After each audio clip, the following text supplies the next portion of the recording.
Good evening, everyone. Let's start with the meeting. As usual, we will start with a view on two major indices that is Nifty and Bank Nifty.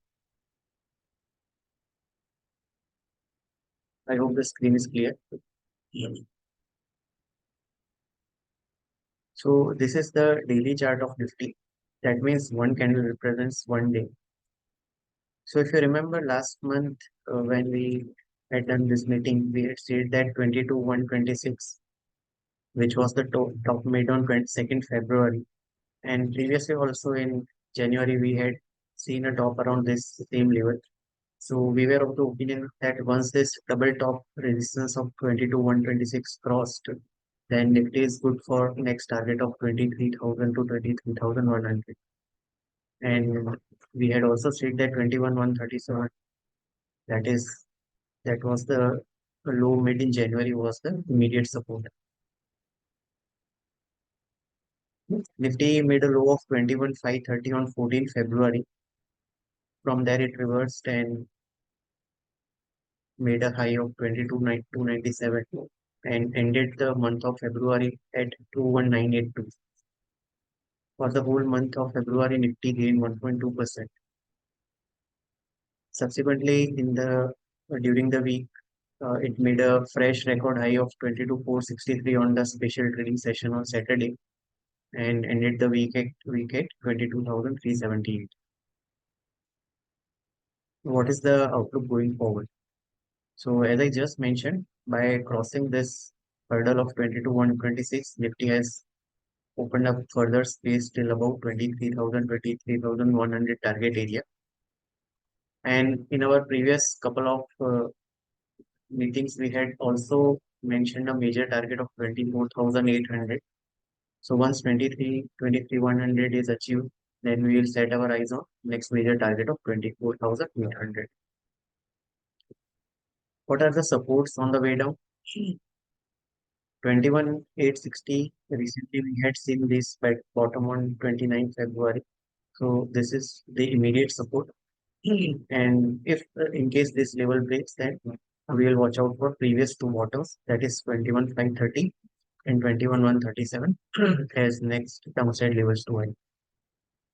So all in all, our view remains bullish, and unless major supports are broken, we will continue to be bullish. And as I mentioned, 23,100 is immediate target area, and then 2,400 going forward will be next major target area to watch out.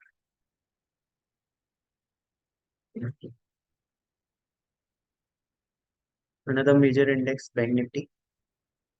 This index rose 0.3% in February and is up 3% in March till now. So after a muted February, it's catching up and is relatively outperforming Nifty this month. So if you see, this is the daily chart of Nifty Bank.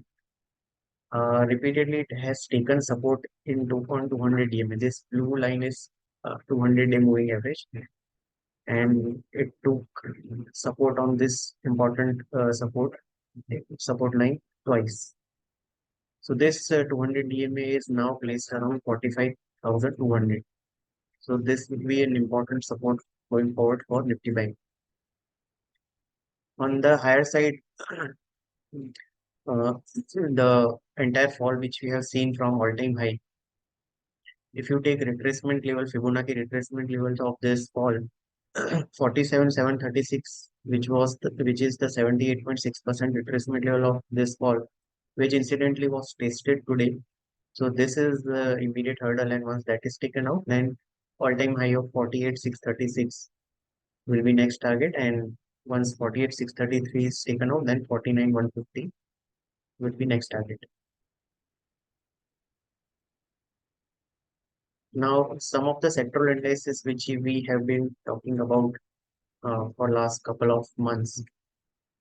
Nifty IT index is something which we turned our view bullish when this resistance was taken out in September 23. And for previous many months, many quarters, this index had been underperformer.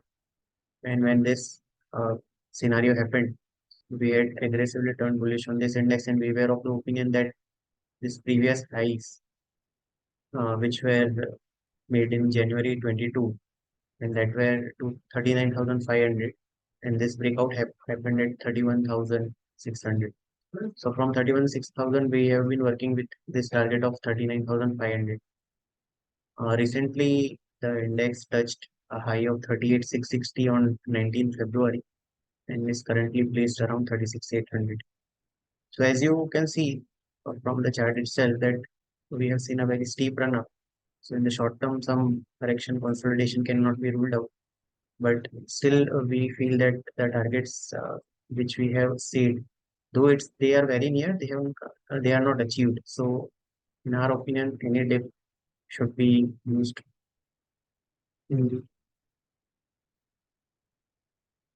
हम्म, तो हमारा मानना है कि ये 39,500 के target अभी भी achieve होने बाकी है, और कोई भी डिप आती है तो अभी भी इस इंडेक्स पे एक्यूमुलेशन का व्यू रहेगा। तो पर जैसे कि मैंने बताया, ये काफी अच्छी अपमूव और स्टीप अपमूव आ चुकी है, तो थोड़ा शॉर्ट टर्म में करेक्शन कंसोलिडेशन का फेज देखा जा सकता है। और अगर ये 39,500 का टॉप क्रॉस कर लेता है तो फिर एक नेक्स्ट लेग ऑफ बड़ी अपमूव का पॉसिबिलिटी भी आएगी। तो अभी भी हम इस इंडेक्स को फेवरेबली देख रहे हैं, और इस इंडेक्स को प्ले करने के लिए हमने इस आईटी सेक्टर के जो इंडेक्स एक्सचेंज ट्रेडेड फंड है, ईटीएफ्स हैं, वो एक्सचेंज पे लिस्टेड है, उसके थ्रू प्ले करने की एडवाइस दी थी। और साथ ही आईटी सेक्टर के म्यूचुअल फंड है, वो भी हमने सजेस्ट किए थे, तो वो एडवाइस हम कंटिन्यू करें। अभी जो स्टॉप लॉस लेवल है या मेजर सपोर्ट है, वो 33,500 पे आ गया है, जो कि ये लाइन है, जो कि 34 वीक मूविंग एवरेज। प्रीवियसली जब हमने बाय इनिशिएट किया था तब भी इंडेक्स में एक स्टीप फॉल आया था सब्सिक्वेंटली, और तभी भी हमने इसी स्टॉप लॉस के साथ लॉन्ग होल्ड करने की एडवाइस दी थी। और अभी ये लेवल 33,500 पे आ गया है, तो जब तक ये लेवल नहीं टूटता तब तक इस इंडेक्स पे ओवरऑल भी पॉजिटिव रहेगा। रिसेंटली हमने निफ्टी मेटल इंडेक्स पे स्ट्रॉन्ग व्यू इनिशिएट किया था, पॉजिटिव व्यू। और जब ये दिसंबर वेबिनार हमने किया था 3 महीने पहले, तब ये व्यू हमने इनिशिएट किया था। प्रीवियस जो अ, साल था उसमें रिलेटिवली म्यूटेड परफॉर्मेंस था मेटल इंडेक्स का, जो ग्लोबल रिसेशन के फियर्स, फेड के continuous interest rate hike, China जो स्लो डाउन हो रहा था, तो इन सब के रीजंस के चलते मेटल इंडेक्स ने रिलेटिवली अंडर परफॉर्म किया था। और ये जो चार्ट है वो निफ्टी मेटल इंडेक्स का मंथली चार्ट है, यानी कि one candle represents one month. और हमने ये ऑब्जर्वेशन बताया था आपको कि अप्रैल 2022 और जनवरी 2023 के टॉप्स को कनेक्ट करते हैं, तो ये जो ट्रेंड लाइन आती है उसका एक मेजर ब्रेकआउट करीबन 7200 के आसपास कंफर्म हुआ था। और इस जो फॉर्मेशन या इस ब्रेकआउट के टारगेट है वो 8600 और 2200 है। सब्सिक्वेंटली निफ्टी मेटल इंडेक्स ने रिसेंटली 7547 का हाई टच किया मिड फेब में, वहां से 7547 का लो टच किया, और वहां से फिर स्ट्रॉन्ग रिबाउंड दिखा है। और 8375 का रिकॉर्ड हाई इसने बनाया कल के सेशन में। तो अभी ये 8320 के आसपास प्लेस्ड है, और जो हमारे 8600 और 9200 के टारगेट है वो हम फिर से रीट्रेट करते हैं। तो और all in all Nifty metal index में हमको लगता है कि अभी भी काफी हेडरूम है, और इसको फेवरेबली देखा जा सकता है। करंट लेवल पे भी बाइंग किया जा सकती है, और एवरी डिक्लाइन पे और एक्यूमुलेशन किया जा सकता है।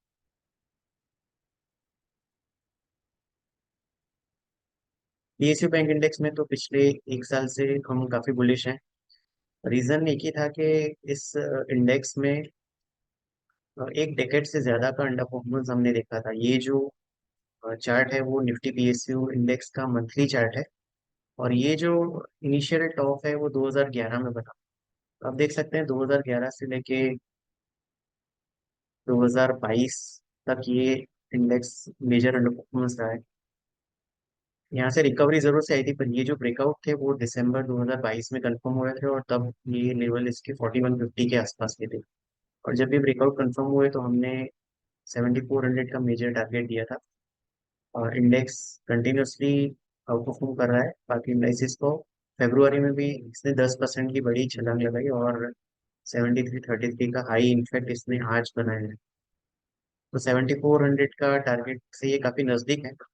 और हमारा मानना है कि ये इसके ऊपर भी जा सकता है और 7400 के ऊपर सस्टेन करता है तो नेक्स्ट मेजर टारगेट एरिया 8000 से 8200 का है। तो पीएसयू बैंक इंडेक्स पे भी हमारे हिसाब से लॉन्ग होल्ड करनी चाहिए और ट्रेलिंग स्टॉप लॉस की स्ट्रेटेजी बनाते हुए इसको नेक्स्ट मेजर टारगेट के लिए अप्रोच किया जा सकता है।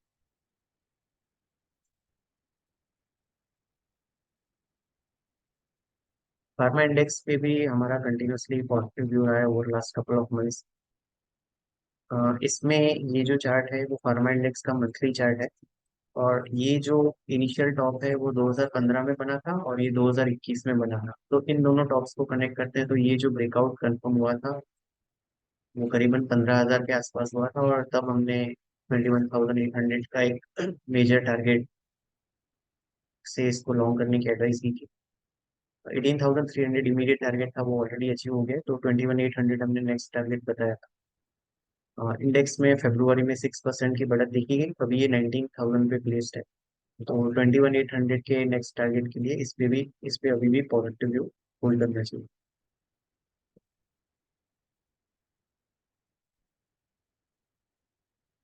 आज हम एक नया चार्ट आपके सामने ले आए। यूजुअली हम इसका डिस्कशन नहीं करते बट गोल्ड में काफी अच्छे ब्रेकआउट कंफर्म हुए हैं और हमको लगता है कि इसमें अच्छी तेजी बन सकती है आने वाले महीनों में। तो ये इंटरनेशनल गोल्ड जो डॉलर टर्म्स में ट्रेड होता है उसका चार्ट है और एज यू कैन सी ये 2075 का टॉप बना था अगस्त 2020 में। फिर एक करेक्शन आया फिर वापस से रिकवर होके इसने इसी के आसपास टॉप बनाया। फिर एक बड़ा करेक्शन आया फिर रिकवर हुआ तब उसने फिर से 2075 के आसपास ही रेजिस्टेंस लिया। तो रिपीटेडली आप देख सकते हैं पिछले 3 सवा 3 साल में 2075 का लेवल टफ रेजिस्टेंस बना हुआ था और फाइनली ये रेजिस्टेंस रिसेंटली इसने काटा है और उसके ऊपर सस्टेन हो रहा है। आज के सेशन में ये 2120 के आसपास इंटरनेशनल मार्केट में ट्रेड कर रहा है।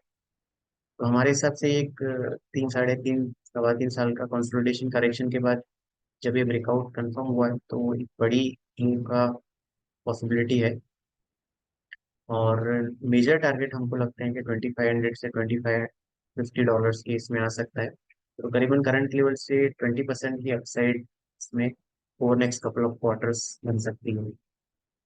तो इसको प्ले करने के लिए गोल्ड ईटीएफ्स काफ़ी सारे अवेलेबल हैं एक्सचेंज पे। गोल्ड फंड्स के थ्रू भी इसको प्ले किया जा सकता है।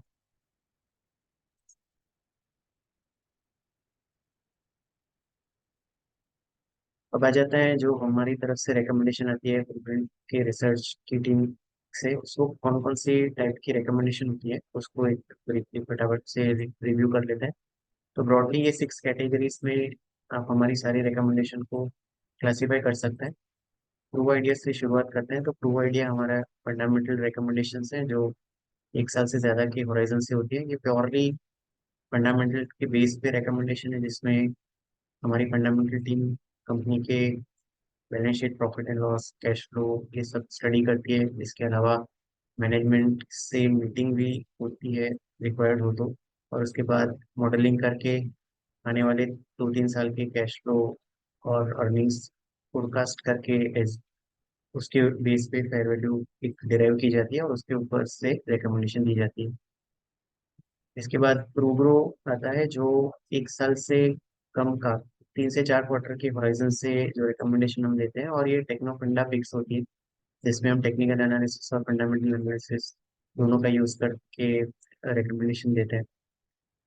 Pro alpha purely technical recommendation है जो सिर्फ टेक्निकल एनालिसिस या चार्ट के बेस पे हम देते हैं और जो 1 से 2 महीने के होराइजन से होती है। और इसके बाद प्रूडेंट ट्रेड है जो प्योरली टेक्निकल रिकमेंडेशन है जो 2 से 3 या 4 सेशन के लिए हम देते हैं। इसके बाद इंट्राडे कॉल्स हैं जो उस दिन के लिए वैलिड होते हैं और इसके अलावा ऑप्शन स्ट्रेटेजीज एक्सपायरी ट्रेड ये कैटेगरी। प्रो अल्फा के जो फरवरी मंथ के परफॉर्मेंस की बात करें तो प्रो अल्फा बेसिकली एक टेक्निकल सॉर्स है जैसे मैंने बताया 1 से 2 महीने के लिए। इसमें निफ्टी 500 हमारा यूनिवर्स रहता है इसी यूनिवर्स से हम रिकमेंडेशन देते हैं। फरवरी मंथ में टोटल 15 रिकमेंडेशंस या तो हमने नहीं दी या प्रीवियस मंथ में थी वो क्लोज तो उसमें 4 ने टारगेट अचीव किए, 4 के स्टॉप लॉस हुए और 7 अभी भी ओपन है। इसके बाद प्रूग्रो पे आ जाते हैं। ये टेक्नोफंडा रिकमेंडेशन है, इसमें भी यूनिवर्स निफ्टी 500 है। और यहाँ पे अगर अपडेट्स की बात करें तो एसबीआई जो हमने दिसंबर में दिया था उसका टारगेट हुआ। क्लीन साइंस जो जनवरी में हमने दिया था वो उसका स्टॉप लॉस हुआ। और एपिग्रल हमने, एक जो केमिकल कंपनी है, उनको नया बाय रिकमेंडेशन दिया है फरवरी मंथ में। इसके अलावा एस आई कीप मेंशनिंग के जो भी हमारे रिकमेंडेशंस रिपोर्ट्स हैं वो सब हम हमारी टेलीग्राम चैनल पे फ्लैश करते हैं। तो you should follow this channel if you are not mention done already. इसके अलावा जो भी आपकी स्टॉक क्वेरीज हैं उसके लिए हमारा एक व्हाट्सएप नंबर है 9099051335। यहाँ पे आप अपनी स्टॉक की क्वेरीज पूछ सकते हैं। इसमें आप अपना जो टाइम होराइजन है ट्रेडिंग के लिए लिया है या इन्वेस्टमेंट के लिए लिया है वो जरूर से मेंशन करें। और आई वुड एंकरेज के यहाँ पे हम ये ले सकते हैं, कोई अपना स्टॉक अपनी मर्जी से पूछ लिया कि हम मुझे ये लेना है। इसके अलावा इससे ज्यादा आप ऑलरेडी है पोजीशन उसके बारे में पूछे, और कुछ नई पोजीशन लेनी है तो हमारी इतनी सारी जो प्रोडक्ट्स हैं उसमें हम, जैसे कि मैंने बताया, हम सारे टाइम फ्रेम के लिए ये सब देते रहते हैं। तो उसमें से आप अपनी चॉइस के हिसाब से, अपने रिस्क एपेटाइट के हिसाब से या अपने होराइजन के हिसाब से इसमें से चूज करें। तो नए रिकमेंडेशन के लिए आई वुड प्रेफर कि आप, हम ये ले के नहीं ले, इससे अच्छा जो हमारी रिकमेंडेशन आती है उसको फॉलो करें।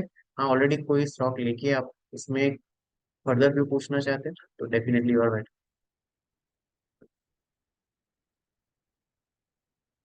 ये डिस्क्लेम सिक्योरिटीज मार्केट में इन्वेस्टमेंट बाजार जोखिम के अधीन है, और सारे डॉक्यूमेंट्स आप केयरफुली पढ़े इन्वेस्टमेंट करने के लिए। जो भी पास्ट परफॉर्मेंस है वो फ्यूचर रिजल्ट की गारंटी नहीं देता। और जो भी स्टॉक्स हमने डिस्कस किए हैं उसमें हमारे क्लाइंट्स का होल्डिंग हो सकता है। डिटेल डिस्क्लेमर के लिए you can follow this way. तो दिस एंड्स माय पार्ट। अभी मैं निहाल को हैंड ओवर करूंगा प्रेजेंटेशन को आगे ले रहा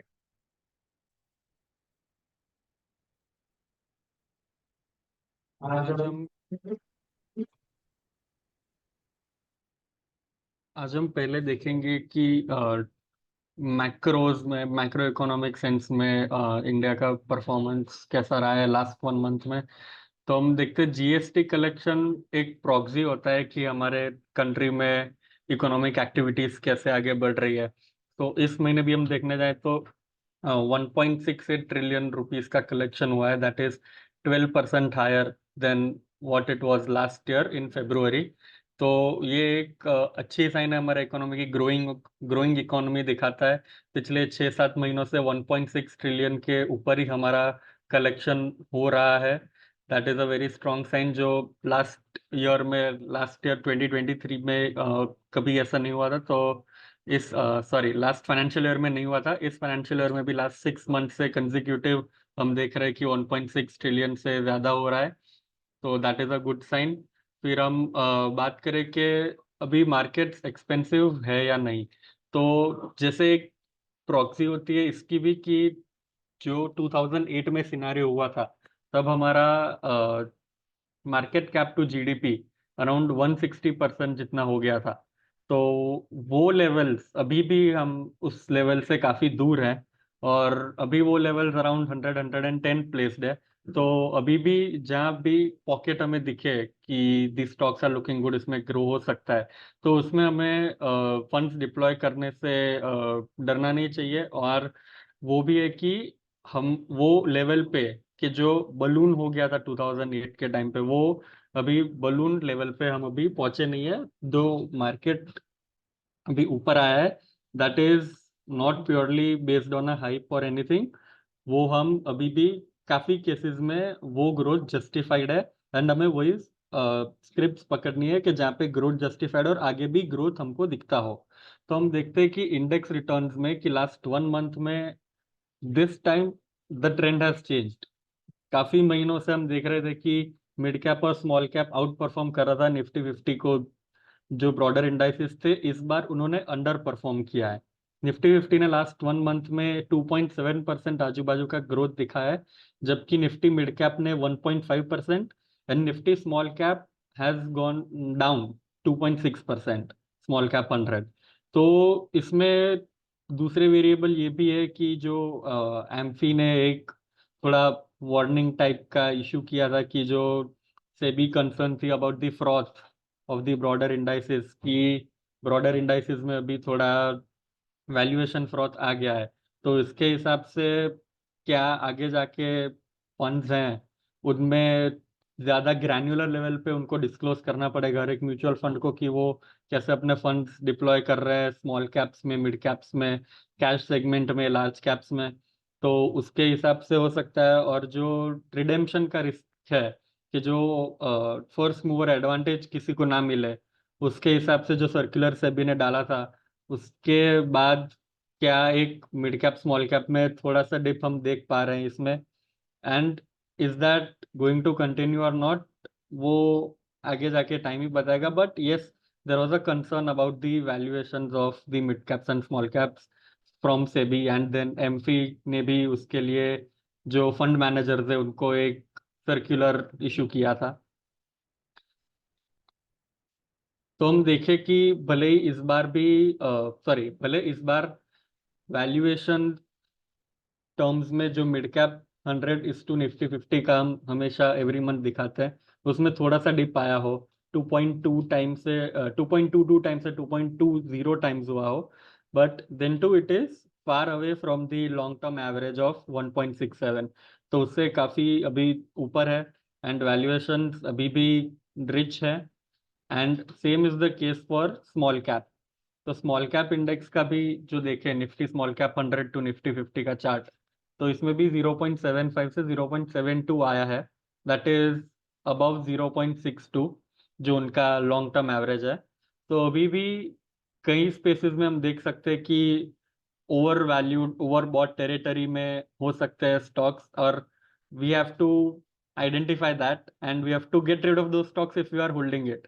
क्योंकि आगे जाके अगर उनमें स्कोप नहीं है ग्रो करने का, वो उनके परफॉर्मेंसेस इंडिकेट नहीं करते हैं, वो जो इंडस्ट्री है वो इंडिकेशंस नहीं दे रही है ग्रोथ की, तो हमें उन स्टॉक्स में अभी प्रॉफिट्स बुक कर लेने चाहिए और पार्शियल या तो फुल एग्जिट हम ले सकते हैं and we can deploy the funds in the large cap stocks.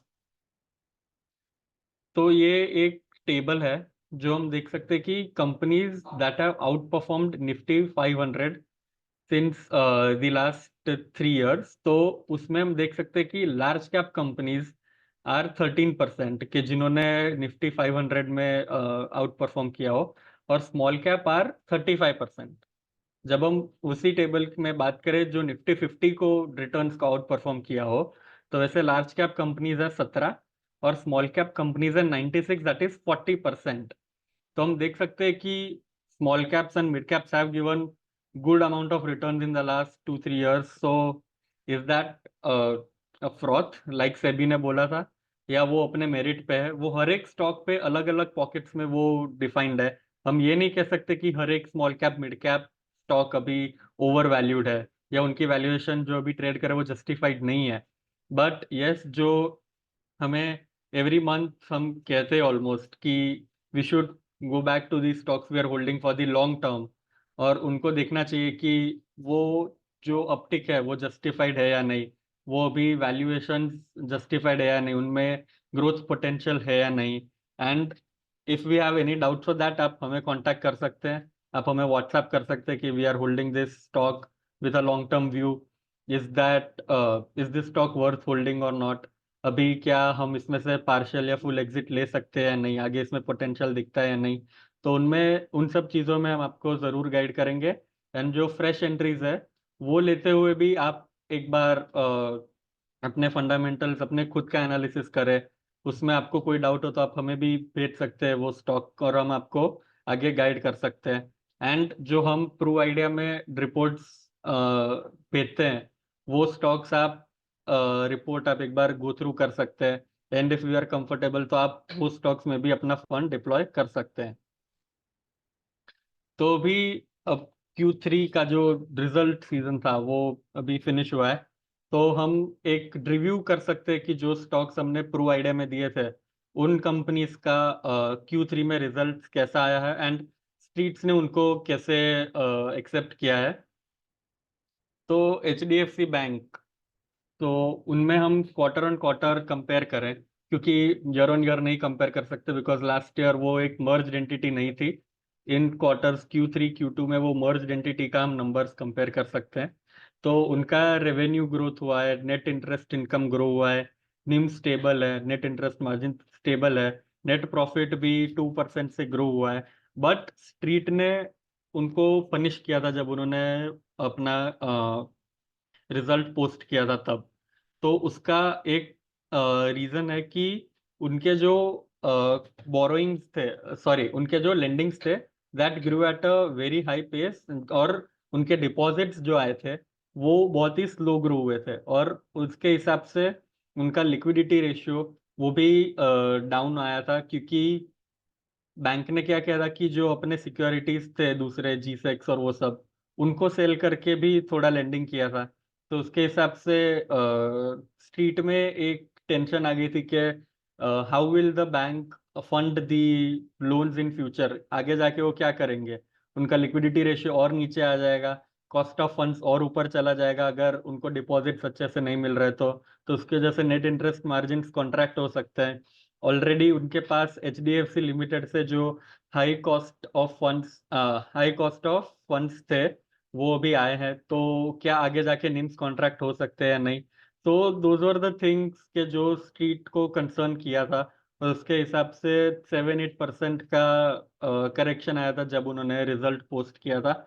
And these are majorly ये चीज़ें मर्जर के टाइम पे भी मैनेजमेंट ने बताया था कि 3-4 क्वार्टर्स ये पेन थोड़ा रह सकता है बैंक में, जो एडजस्टमेंट और वो सब है। तो उसके हिसाब से शॉर्ट टर्म में हो सकता है कि और एक आध क्वार्टर में आपको ये कंसर्न थोड़ा दिखे, बट गोइंग फॉरवर्ड जो बैंक की प्रॉफिटेबिलिटी की अ, अपना पास्ट रिकॉर्ड रहा है, और जिस तरह से ये अपना जो पूरा नेटवर्क है उसको कैपिटलाइज करके आगे जाके प्रॉफिटेबिलिटी में एक अच्छा सा अपटिक ला सकती है, उसमें हमको उतना डाउट नहीं है। And so we still have a positive view on HDFC bank. Axis bank की हम बात करें तो इसमें ईयर ऑन ईयर देख सकते हैं कि रेवेन्यू 26% इंक्रीज हुआ, नेट इंटरेस्ट इनकम सिर्फ 9% से इंक्रीज हुआ था। One of the major reason for that is के जो कॉस्ट ऑफ फंड्स थे उनके, that increased a lot, and the yield on advances उतने इंक्रीज नहीं हुए। तो उसके हिसाब से मार्जिन कॉन्ट्रैक्शन भी हमको दिख रहा है, net interest margin 25 basis point से डिक्रीज हुआ था।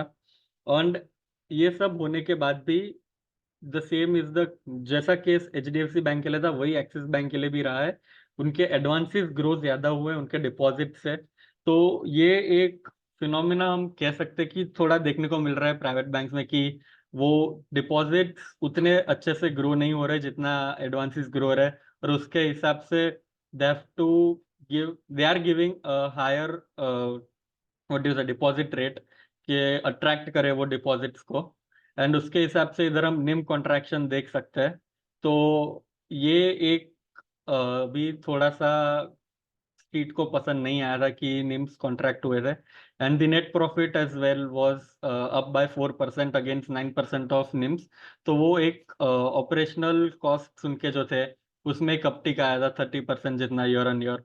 सो their main aim is to maintain ROE and ROA, जो वो मेंटेन कर पाए थे इतना खर्चा करने के बाद भी। But the street did not like the 4% uptick in the net profit, and so इन इस प्राइवेट बैंक को भी थोड़ा स्ट्रीट ने पनिश किया था। हम बात करें BLS इंटरनेशनल की, जो वीजा सर्विसेज प्रोवाइड करता है, उसमें भी हम देखें तो रेवेन्यू अपटिक उतना नहीं हुआ था, 0% था, फ्लैटिश था रेवेन्यू उनका ईयर ऑन ईयर। बट उनका EBITDA 35% इंक्रीज हुआ था। वो रिफ्लेक्ट होता है मार्जिन में भी, मार्जिन 510 बेसिस पॉइंट से इंक्रीज हुए थे। तो जो रेवेन्यू फ्लैटिश रहना था वो एक सीजनैलिटी काइंड ऑफ था, Q3 उनका उन्होंने बोला था कि ये थोड़ा सॉफ्ट रहेगा, तो उसके हिसाब से रेवेन्यू फ्लैटिश रहे थे। बट जो EBITDA मार्जिन्स थे वो 510 बेसिस पॉइंट क्यों इंक्रीज हुए, बिकॉज उनका जो वैल्यू एडेड सर्विसेज है जो प्रॉफिटेबल होता है उस कंपनी के लिए, वो उसका परसेंटेज टू रेवेन्यू काफी अच्छे से इंक्रीज हुआ था। एंड जो कॉन्ट्रैक्ट्स थे उनके वो कॉन्ट्रैक्ट रिन्यूअल के बाद हाई वैल्यू पे कॉन्ट्रैक्ट्स रिन्यू हुए थे, तो उसके हिसाब से उनको जो पर एप्लीकेशन अमाउंट मिलती है उसमें एक अपटिक देखा गया था। एंड दैट हेल्प देम के उसके हिसाब से उनका मार्जिन्स वो इंक्रीज वो ऊपर जाए। And going ahead management is confident कि वो जो वॉल्यूम्स इस क्वार्टर में थोड़ा डाउन आए थे वो आगे जाके भी ऊपर जाएंगे, और उसके बाद जो हाई वॉल्यूम्स है that along with the high margin business that they have right now, तो वो एक अच्छा कॉम्बिनेशन रहेगा उनके प्रॉफिट को भी अच्छे से आगे ले जाने के लिए। And another important thing is कि उन्होंने आई डेटा करके एक कंपनी है जो टर्की बेस्ड है उसको अक्वायर किया था, तो उसका इंटीग्रेशन इस क्वार्टर में हो जाएगा Q4 में। एंड वो एक इंटरेस्टिंग बात क्यों है, क्योंकि जो आई डेटा कंपनी है उसका एबिटा मार्जिन अराउंड 50% है। जी, वो 180 करोड़ कैलेंडर ईयर 22 में उन्होंने 180 करोड़ का रेवेन्यू किया था, उसमें उनको 92 करोड़ का एबिटा मिला था। एंड वी नो कि calendar year 2022 was a bit challenging, उसमें कोविड का भी एक अच्छा सा इम्पैक्ट हम देखे थे थोड़ा, तो उसके हिसाब से this EBITDA level is quite good. वो एक नीश में केटर करता है एज पर द मैनेजमेंट। तो उनके पास भी इटली के कॉन्ट्रैक्ट्स है, उनके पास चेकोस्लोवाकिया के कॉन्ट्रैक्ट्स है, चेक रिपब्लिक के भी कॉन्ट्रैक्ट्स है, तो वो एक अच्छा इंटीग्रेशन है ये कंपनी के लिए। The management also said that we will also learn from AI data कि वो कैसे इतना हाई मार्जिन मेंटेन करते थे, एंड उसके हिसाब से ब्लेंडेड मार्जिन उनका आगे जाके वो बढ़ाने की बात कर रहे थे। एंड जो न्यू कॉन्ट्रैक्ट्स आ रहे हैं उनमें सब में वो बिड कर रहे हैं, तो conversion of any one of those contract at a high level वो भी एक आगे जाके एबिटा में उनको हेल्प करेगा। प्राज इंडस्ट्रीज वो जो हमारा लेटेस्ट एडिशन है हमारे जो प्रू आइडिया का बास्केट है उसमें, उसकी हम बात करें तो revenues were down 9% year on year. उसका एक मेन रीजन है कि last sorry in this quarter sugar cane से जो इथेनॉल बनता था उसके ऊपर पहले तो गवर्नमेंट ने बैन लगा दिया कि शुगर केन यूज नहीं होगा, एंड उसके कुछ दिनों बाद गवर्नमेंट ने कैप डाला था कि इतना XX टन्स के ऊपर शुगर केन यूज नहीं हो पाएगा एथेनॉल बनाने के लिए। तो उसके हिसाब से एक इम्पैक्ट हम देख पा रहे थे कि जो शुगर केन बेस्ड फैसिलिटीज थी जो वो अभी करंटली बना रहे हैं उनमें वो काम स्टॉप हो गया था। And this was a extraordinary quarter के जहाँ पे उनको sugar cane based ethanol production के लिए ऑर्डर्स भी नहीं मिले थे। तो वैसा मैनेजमेंट की तरफ से बोला गया कि ये फर्स्ट टाइम था, and this situation is something that will improve in the future. जैसे ही शुगर केन का क्रॉप अच्छा होगा, जैसे शुगर केन का यील्ड अच्छा आएगा वैसे the government will ease those restrictions. And यही एक रूल जो था वो ब्रोकन ग्रेन के लिए भी था, जो first half of this financial year देखा गया था व्हेन दैट वाज रिवर्स्ड। तो उसमें से एक अच्छा उनको जो ब्लॉक्ड हो गए थे कि जैसे अभी शुगर केन का कैपेसिटी का होल्ड पे चला गया है, वैसे पहले ग्रेन बेस्ड जो इथेनॉल वो बनाते थे वो होल्ड पे चला गया था because of restrictions, but that are reverse now. उसमें से अच्छा ट्रैक्शन आने लगा है वापस। एंड इस बार इम्पैक्ट आया था कि शुगर केन से जो ब्लॉक हुआ था वो भी आगे जाके अनब्लॉक होगा, तो उससे भी एक अच्छा रेवेन्यू ग्रोथ दिखेगा। एंड इसमें भी इंटरेस्टिंगली आप देख सकते हैं कि एबिटा मार्जिन जो है वो 200 बेसिस पॉइंट से इंक्रीज हुआ है। That is majorly because of the engineering sales that they have. Engineering का उनका जो वर्टिकल है उसमें से सेल्स उनका इंक्रीज हुआ था, तो वो एक हाई मार्जिन बिजनेस है। एंड आगे जाके भी इन द फोर्थ क्वार्टर फरवरी में उन्होंने अपना एक जो जेनेक्स है उसको लॉन्च किया है, वहां पे से उनको इंजीनियरिंग के अच्छे ऑर्डर्स आ सकते हैं। तो उसके हिसाब से भी वी आर क्वाइट असर्टन के आगे जाके इनका प्रॉफिट मार्जिन्स इंक्रीज हो सकता है। तो we hold a positive view on Praj industry as well. फिर बिरला कॉरपोरेशन ये जो सीमेंट मैन्युफैक्चरिंग कंपनी है, तो इसमें हम देख सकते हैं कि their revenue increase by 15%। That was majorly due to the volume increase. तो वॉल्यूम में 14% हम देख सकते हैं कि एक अपटिक आया था। दैट वाज बिकॉज के जो मुकुट बन का उनका फैसिलिटी था जो बहुत ही इंपॉर्टेंट है, उसमें एक रैंप अप हम देख पा रहे थे। तो देवर एक्सपेक्टिंग कि मुकुंदबन फैसिलिटी अराउंड 40% जितना ऑपरेट 40-45% ऑपरेट कर पाएगी at the end of financial year, but इसी क्वार्टर में that was able to achieve around 50-55% capacity utilisation पे वो वर्क कर पा रही थी। तो उसके हिसाब से हम देख सकते हैं कि प्रोडक्शन में एक अपटिक आया था, और जो ऑपरेटिंग प्रॉफिट पर टन है उसमें भी 130% का हम अपटिक देख पा रहे हैं। That was majorly due to fuel expenses that came down by 30%। तो वो जो इंपोर्ट कर रहे थे फ्यूल्स, वो पहले 35% था इंपोर्टेड फ्यूल्स, वो अब कम होके अराउंड 20% हो गया है, and the domestic fuel is available at a cheaper cost. उसके हिसाब से उन्होंने वो जो मिक्स है वो चेंज किया था, और वो हम देख पा रहे हैं कि उनका ऑपरेटिंग प्रॉफिट जो है per ton of every cement for every ton of cement produced, वो एक अच्छा सा अपटिक दिखाया। एंड उसके हिसाब से जो लास्ट ईयर लॉस किया था उसके बदले इस क्वार्टर में उन्होंने 109 करोड़ का प्रॉफिट किया है। एंड ये हमारा कोई स्टॉक नहीं है, पर एक आईटी सेक्टर है जिसके ऊपर हमने काफी टाइम से फंडामेंटली भी एक पॉजिटिव व्यू होल्ड किया था। तो उसमें भी हम देखेंगे कि रिजल्ट्स कैसा है of the top IT companies. TCS है, इंफोसिस है, विप्रो, एचसीएल, उन सब में हम कांस्टेंट करेंसी टर्म्स में देखें तो टीसीएस और एचसीएल टेक ने ही करंट कांस्टेंट करेंसी टर्म्स में quarter on quarter revenue growth दिखाया था। बाकी दोनों कंपनीज ने डी ग्रोथ दिखाया था, and the EBITDA margins as well de grew for Infosys and HCL tech. वो नीचे आए थे 70 basis point and 10 basis point से, पर एचसीएल टेक के लिए 70 basis point plus and HCL के लिए 130 बेसिस पॉइंट प्लस हुआ था। तो ये क्यों हुआ था? बिकॉज जो स्लो डाउन है टेक स्पेंडिंग में नॉर्थ अमेरिका में, वो अभी भी कंटिन्यू कर रहा है, बिकॉज उधर जो इन्फ्लेशन रेट है वो थोड़ा हाई है। उसके हिसाब से जो उधर का फेड रेट है दैट इज हाई, तो उसके हिसाब से डिस्क्रिशनरी स्पेंडिंग उधर कम था। पर ये आपने देखा होगा कि आईटी सेक्टर ने, टीसीएस ने, इन्फोसिस, विप्रो, एचसीएल टेक, सारों ने जब रिजल्ट्स दिए, स्ट्रीट ने ये रिजल्ट जो थे थोड़े म्यूटेड थे कुछ कंपनीज के लिए, जैसे इन्फोसिस, विप्रो, उनको भी एक्सेप्ट किया था, उनको भी अप्रिशिएट किया था, because the results were better than the street estimated. तो स्ट्रीट ने काफी खराब एस्टिमेट लगा रखा था कि इन्फोसिस, विप्रो सबका एक खराब रिजल्ट आएगा इससे भी, बट उसके कंपेयर में ये रिजल्ट अच्छे थे, तो स्ट्रीट ने उसको वेलकम किया था।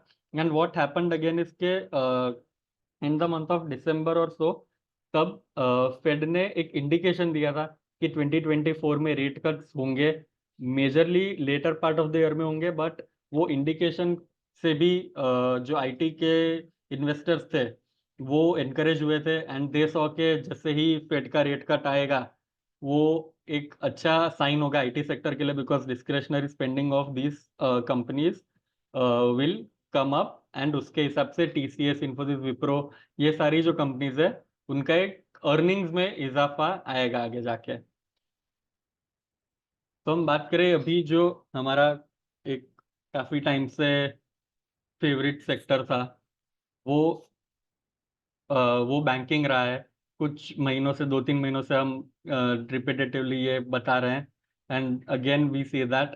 तो 1.7 का जो अभी प्राइस टू बुक रेशियो है, प्राइस टू बुक का उनका मल्टीपल है, तो वो एक काफी अच्छा मल्टीपल है to enter into this segment. तो हम जब पास्ट परफॉर्मेंस की भी देखें, तो जब भी 2 के नीचे रहा है और जब लोगों ने एंट्री किया ये बैंकिंग सेक्टर में, तो उनको 34%, 22%, 19% केगर से रिटर्न्स मिले हैं। तो ये दिखाता है कि अभी भी जो 1.7, 1.8 इश उनका जो प्राइस टू बुक रेशियो है, वो एक अट्रैक्टिव वैल्यूएशन है एंटर करने के लिए। तो आप बैंक बीज ले सकते हैं, या तो हमारे जो फेवरेट बैंक है, जो एचडीएफसी है, एक्सिस बैंक है, वो जो हम रेकमेंड करते हैं, तो उनमें आप बेट्स ले सकते हैं। एंड सॉरी आई फॉरगॉट कि ये जो आईटी सेक्टर है इसमें हम बोलते हैं कि आप आईटी बीज या वैसे जो ईटीएफ्स है उनके हिसाब से आप प्ले कर सकते हैं ये सेक्टर को, क्योंकि जो कंपनीज है many of them give mixed guidances. Infosys ने और विप्रो ने बोला था कि पेन और थोड़ा रह सकता है, HCL tech was positive, TCS was positive, but हम एक आईटी बीस के हिसाब से आपको इसमें प्ले करने का गाइड करते रहते हैं every time, and we continue to do that. And banking में भी आप बैंक बीस भी ले सकते हैं, या तो जो दूसरे बैंक से एचडीएफसी बैंक, एक्सिस बैंक, वो आप खरीद सकते हैं। एंड ये जो ट्रिगर था कि बैंक्स के बुक्स क्लीन हो रहे हैं, तो वो भी कंटिन्यू रहा है Q3 में भी, FY24 में। एंड ये एक चार्ट के हिसाब से भी हम अगर समझे कि जो Nifty private bank to Nifty का जो रेशियो है, वो ये लेवल्स पे काफी रिटेस्ट करने के बाद, I am not a man of charts, yes, पर ये हम ट्रेंड देख पा रहे हैं। तो इधर से जो बाउंस बैक होता है, तो वो भी एक बाउंस बैक हो सकता है। तो that is something that we are betting on, कि यहाँ से एक अच्छा बाउंस बैक हो सकता है। जो सीजनैलिटी है वो भी आ सकती है Q4 में, जब बैंक्स थोड़ा अग्रेसिव जाते हैं। So we can see that, and banks look good to deploy fresh funds. So these are the top picks जो हमारे अभी रिकमेंडेशंस है थ्रू आइडिया में, जो लॉन्ग टर्म बेट्स है उसके हिसाब से। So we have positive view on these stocks. And any questions now are welcome, आप चैट में डाल सकते हैं। पर आप जो स्टॉक स्पेसिफिक क्वेश्चंस हो वो ना डालें, और किसी इंडस्ट्री का आपको एक आउटलुक चाहिए हो वो डाले तो अच्छा रहेगा। बिकॉज स्टॉक स्पेसिफिक क्वेश्चंस के लिए हम आपको एक व्हाट्सएप नंबर जो है वो चैट में डाल देते हैं, आप उस पर अपने डाउट्स पूछ सकते हैं। और दूसरा, जो गोल्ड में मैंने आउटलुक दिया था, तो उसमें जो सपोर्ट या स्टॉप लॉस हम ध्यान में रखेंगे, वो $1984 का रहेगा। उसके नीचे व्यू नेगेटिव हो जाएगा पॉजिटिव, तो जो भी लॉन्ग करें या एक्यूमुलेट करें, तो $1984 का स्टॉप लॉस ध्यान में रखना है गोल्ड में।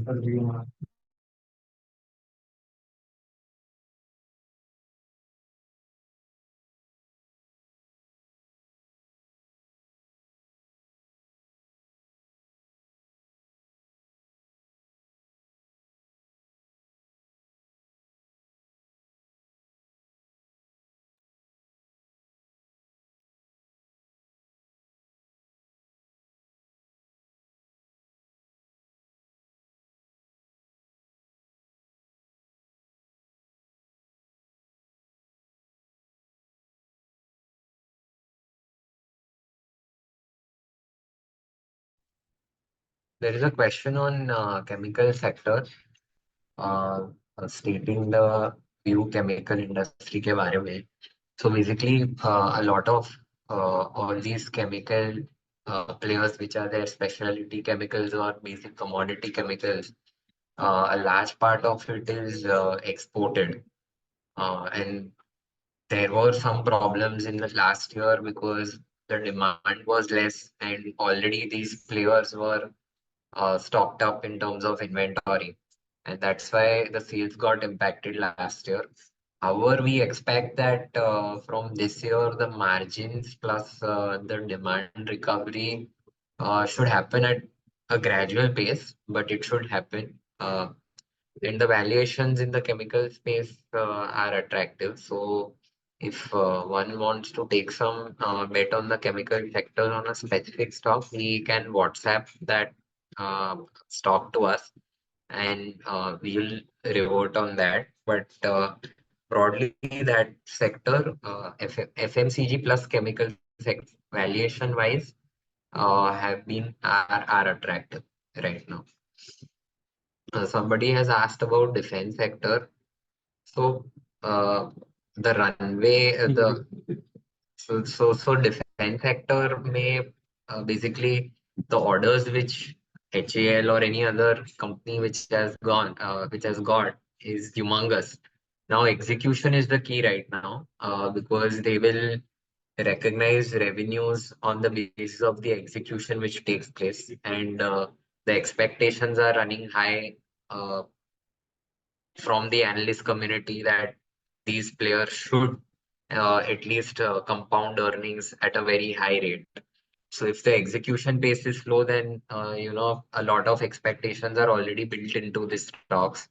So one should be careful while deploying money over here, But even if someone wants to play this defense sector, then I think there are some mutual funds which are available, which are thematic mutual funds which are based on the defense sector. So my suggestion is to not take a bet on one stock, but to bet on a portfolio of stocks, so that even if the sector goes down, your portfolio won't be that much hurt by it.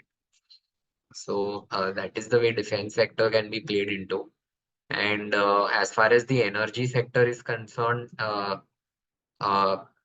the energy sector has also seen a fair bit of run up from the low levels.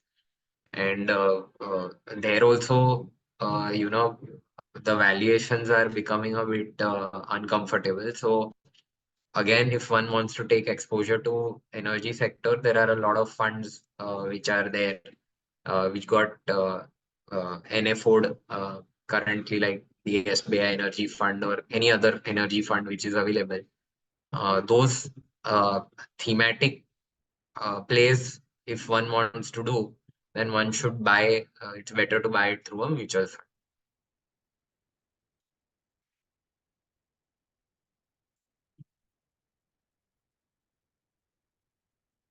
I think on pharma, our view has been, I think from a while, since a while, I think pharma के बारे में, we have said that valuations in on the pharma space has always been attractive, and it's a good defensive play. So pharma is one sector we continue to be positive from a medium term perspective, and FMCG also, because a lot of these stocks have not done well. And a lot of negatives are already in the price. So I think this sector is also from a valuation perspective looking attractive over a medium term. So I think we have addressed most of the questions. I'll hand it back to Nihal. fertilizer fertilizer industry.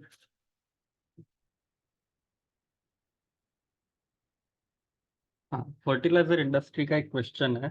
So that is under performing. Yes, वो उसमें भी जैसे chemicals का park भी ने समझाया वैसा ही थोड़ा उधर भी सिनेरियो है. And China has also been dumping a lot of their stock at a very cheap price. तो उसके हिसाब से कंपटीशन काफी ज्यादा बढ़ गया है उधर भी प्राइसिंग में.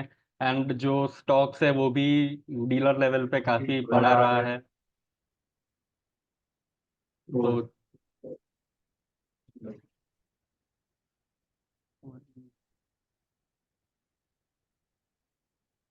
म्यूट कर. तो that is so that is the issue that is there fertilizer industry में.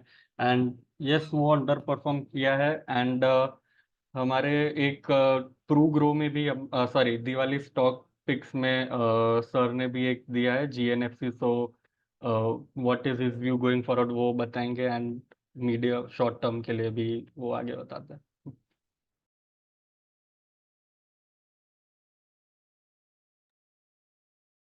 सच फर्टिलाइजर स्पेस में तो ऑलरेडी काफी रनअप आ चुका था, और GNFC जो हमारा दिवाली पिक था उसमें भी सिर्फ 3-4 रुपए से ही टारगेट रह गया था. तो अभी तो काफी बड़ी अपमूव के बाद ये सारे स्टॉक कंसोलिडेशन में, तो फ्रेश बाइंग अवॉइड करनी चाहिए, और फ्रेश रिकमेंडेशन जो हम देंगे उस पे आप ध्यान रखिए.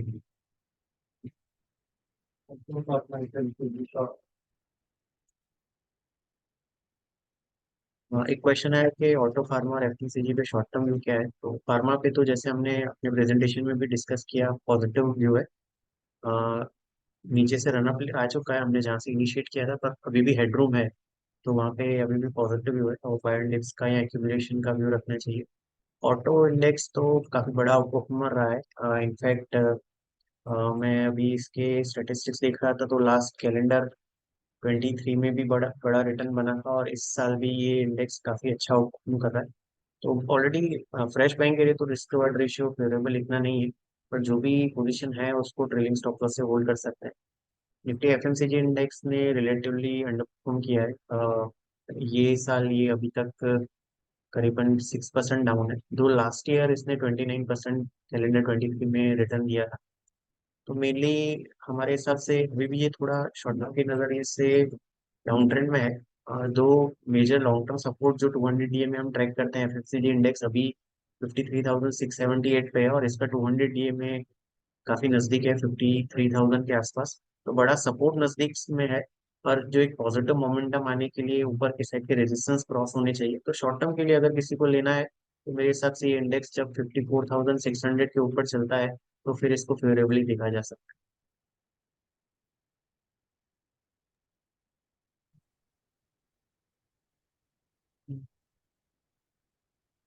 मुझे unmute था।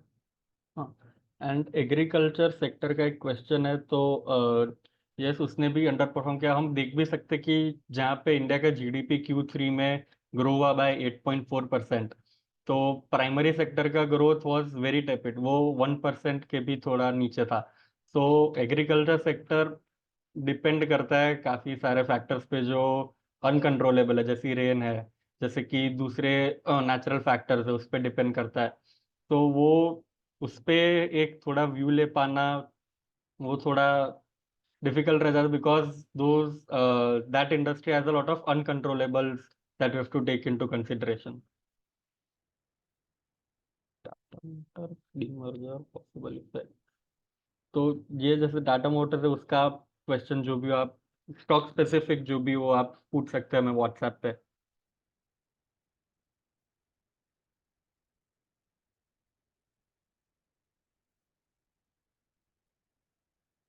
Okay, so as we don't have any further questions, हम क्लोज करते हैं। है। See you next time.